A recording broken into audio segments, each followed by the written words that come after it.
Hey everyone, and welcome back to the channel. Have you ever stayed up really late? So late that the whole world feels quiet and different? Like you've stepped into a secret world that only exists after dark? A world where you might meet strange people and uncover mysteries you'd never see in the daytime? Well, today we're diving into a book that lives in that magical, mysterious time. It's called After Dark by the legendary author Haruki Murakami. This story happens all in one night, and it shows us how, in the quiet hours between midnight and dawn, lonely people can find each other, and the line between our world and another, stranger world can become very thin. Now, if you've never read Haruki Murakami, you're in for a treat. He's a world-famous writer from Japan, known for stories that feel like dreams. He loves mixing everyday things, like listening to jazz music or eating at a diner, with magical and surreal events like a talking cat or, in this book, a television that works without being plugged in. His other famous books include Kafka on the Shore and Norwegian Wood, and he has a special talent for writing about characters who feel a little bit lost or lonely in the world. In After Dark, we follow a few key people through this one special night. First, there's Mari Asai. She's 19, a smart college student who is studying Chinese. We first meet her reading a big book all by herself in a Denny's restaurant, just trying to make it through the night. She's quiet and serious, and she feels like she's living in the shadow of her sister, Eri. Then, Tetsuya Takahashi walks in. He's a tall, friendly trombone player with messy hair and a cool scar on his cheek. He's the kind of guy who can talk to anyone. He recognizes Mari and starts a conversation that kicks off our whole story. The biggest mystery revolves around Mari's older sister, Eri Asai. Eri is a beautiful model who, for the last 2 months, has been asleep. Not a normal sleep, but a super deep sleep that's almost like something from a fairy tale. We also meet Koru, a super tall and strong woman who used to be a professional wrestler and now manages a love hotel called the Alphaville. She's tough, but she has a heart of gold. And finally, there's Shirkawa, a mysterious man in a business suit who seems perfectly normal, but is hiding a very dark and violent side. Our story is set in a busy part of a Japanese city, filled with neon lights, game centers, and karaoke bars. But most of our story takes place in quieter spots. A 24-hour Denny's, a strange love hotel, a small park where cats gather, and most mysteriously, in Eri Asai's bedroom. The main idea of the book is that the world changes after the last train leaves for the night. It becomes a place for people who can't sleep or don't want to go home. And during these hours, another, more magical world can leak into our own, especially through a mysterious, unplugged television screen in Eri's room. The plot of After Dark is like a long, strange dream that unfolds in 3 parts. Act 1. The Meeting. The story begins just before midnight. We meet Mari in Denny's, all alone. Suddenly, Takahashi shows up.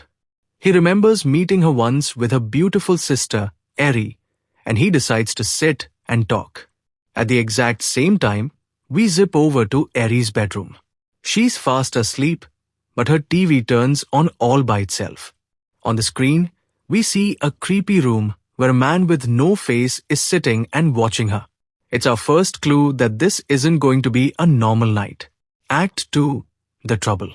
Takahashi leaves for band practice, and Mari's night takes a sharp turn. A woman named Koru rushes in and asks Mari for help. A Chinese girl who works as a prostitute has been badly hurt at Koru's hotel, and she can't speak Japanese. Mari goes with her and uses her Chinese skills to comfort the girl and find out what happened. She learns that a man, Shirkawa, beat the girl up and stole all her things. Mari feels a really strong connection to this girl, even though they are strangers. Meanwhile, the magic in Eri's room gets even weirder. Eri's sleeping body disappears from her bed and reappears inside the TV world. She is now trapped on the other side of the screen. Later, she wakes up all alone in that strange, empty room with no way out. Mari and Takahashi meet up again, and they talk about deep things. Takahashi tells her about a scary experience he had at a criminal trial that made him want to quit music and study law. He realized that the line between good people and bad people is thinner than we think. He also tells Mari that he once had a talk with her sister Eri, and she seemed really sad and lost. Act 3. The Dawn. As the sun starts to rise, the night's mysteries begin to wrap up, but not everything gets solved. Eri magically reappears in her own bed, safe, but still fast asleep. Shirakawa, the man who hurt the prostitute, gets away with it for now. But Takahashi accidentally answers his ringing phone and hears a scary voice say, "We know what you did. You'll never get away." It's a little bit of justice from the universe. Before Mari goes home, she tells Takahashi a secret memory. When they were little, she and Eri got stuck in a dark elevator. Mari was terrified, but Eri held her tight and sang to her, making her feel safe. It was the last time they ever felt truly close. The story ends with Mari going home. She quietly climbs into bed with her sleeping sister, hugs her, and whispers, "Come back, Eri." And as the morning light fills the room, we see Eri's mouth twitch, just a tiny bit. It's a sign of hope, a sign that she might be ready to wake up. After Dark is filled with amazing themes and symbols. The biggest theme is loneliness and connection. Almost everyone in the story is lonely, but for this one night, they find people they can talk to and share their secrets with. It shows us that even a short conversation with a stranger can be incredibly important.